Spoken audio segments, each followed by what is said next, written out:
Olá pessoal, paz do Senhor Jesus, tudo bem? Chegamos ao nosso quarto dia de leitura compartilhada, lendo o livro de Atos dos Apóstolos.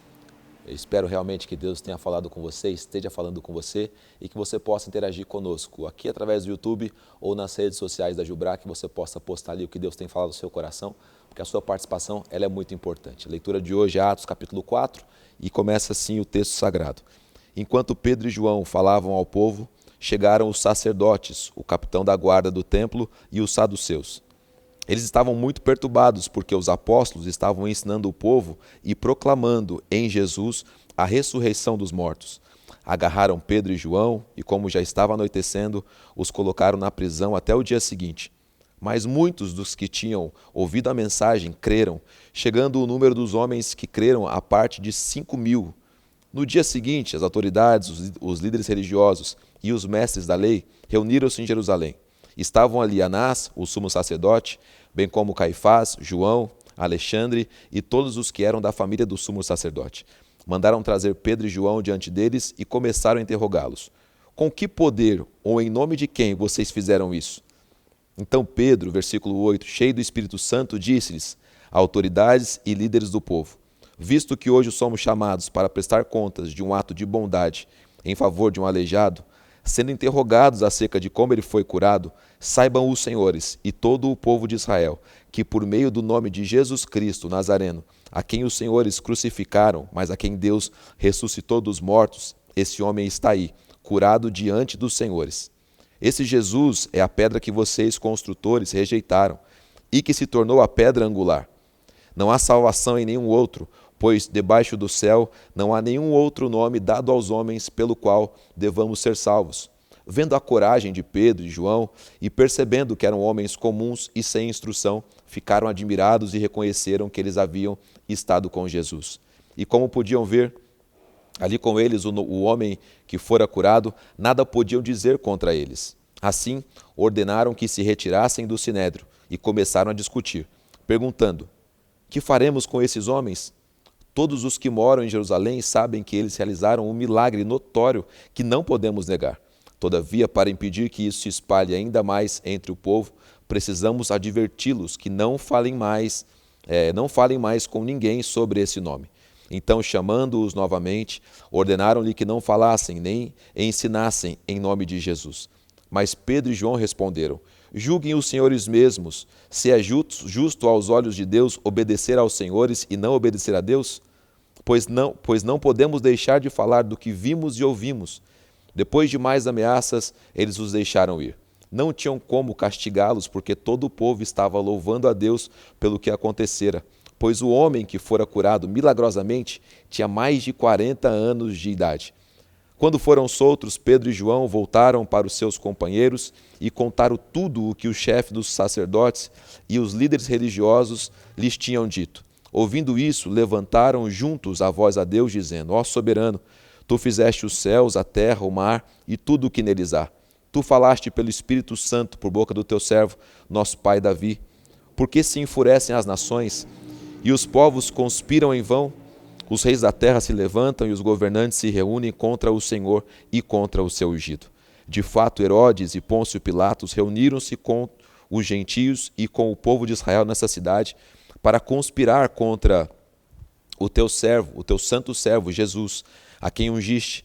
Fizeram o que o teu poder e a tua vontade haviam decidido de antemão que acontecesse. Agora, Senhor, considera as ameaças deles e capacita os seus servos para anunciarem a tua palavra corajosamente. Estende a tua mão para curar e realizar sinais e maravilhas por meio do nome do teu santo servo Jesus. Depois de orarem, tremeu o lugar em que estavam reunidos. Todos ficaram cheios do Espírito Santo e anunciavam corajosamente a palavra de Deus. Da multidão dos que creram, uma era a mente e um o coração. Ninguém considerava unicamente sua coisa alguma que possuísse, mas compartilhavam tudo o que tinham. Com grande poder os apóstolos continuavam a testemunhar da ressurreição do Senhor Jesus, e grandiosa graça estava sobre todos eles. Não havia pessoas necessitadas entre eles, pois os que possuíam terras ou casas as vendiam, traziam o dinheiro da venda e os colocavam aos pés dos apóstolos, que os distribuíam segundo a necessidade de cada um. Versículo 36 diz o seguinte: José, um levita de Chipre, a quem os apóstolos deram o nome de Barnabé, que significa encorajador, vendeu um campo que possuía, trouxe o dinheiro e colocou aos pés dos apóstolos. Esse é o registro bíblico de Atos capítulo 4, e você percebe, né? Eu percebi, isso falou muito comigo, a perseguição que em algum momento foi contra Jesus chegou agora aos apóstolos. Por quê? Essa é a pergunta. Por que eles estavam sendo perseguidos? Por conta do nome de Jesus estar curando, libertando, fazendo o que tinha que ser feito, anunciando libertação e salvação. Por conta disso, passaram a perseguir também os apóstolos. E você percebe que a turma que está perseguindo os apóstolos são nomes conhecidos que também perseguiram Jesus. Versículo 6. Estavam ali Anás, o sumo sacerdote, bem como Caifás, João, Alexandre e todos os que eram da família do sumo sacerdote. As mesmas pessoas que estavam perseguindo Jesus por estar curando, libertando, pregando o evangelho, também agora estão perseguindo Pedro, João e os outros apóstolos. E o versículo áureo aqui do capítulo 4 é o versículo 12, porque o versículo 12 ele te dá um ensinamento poderoso. Está dizendo o seguinte: não há salvação em nenhum outro, pois debaixo do céu não há nenhum outro nome dado aos homens pelo qual devamos ser salvos. É o relato mais simples e direto para te avisar e nos avisar que somente o nome de Jesus pode salvar. E é nele que nós devemos confiar. E aí o texto vai nos ensinando várias coisas. Versículo 9 fala como uma pessoa com um problema crônico na sua vida, no capítulo 4, ele é curado, e é curado pelo nome de Jesus. No versículo 12 fala sobre esse versículo que eu disse. Do versículo 29 até o versículo 31, há um renovo de Deus sobre eles. Você percebe aí no verso 29 que eles estão agora orando a Deus, e quando chega lá no versículo 31, diz que eles ficaram cheios do Espírito.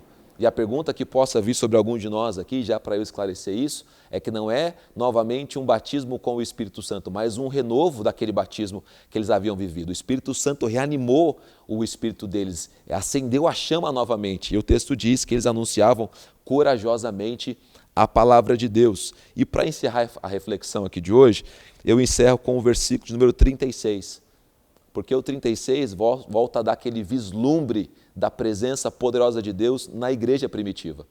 O texto diz o seguinte, que desculpa, não é o 36 não, é o 32, dá o vislumbre poderoso da igreja de Atos aqui.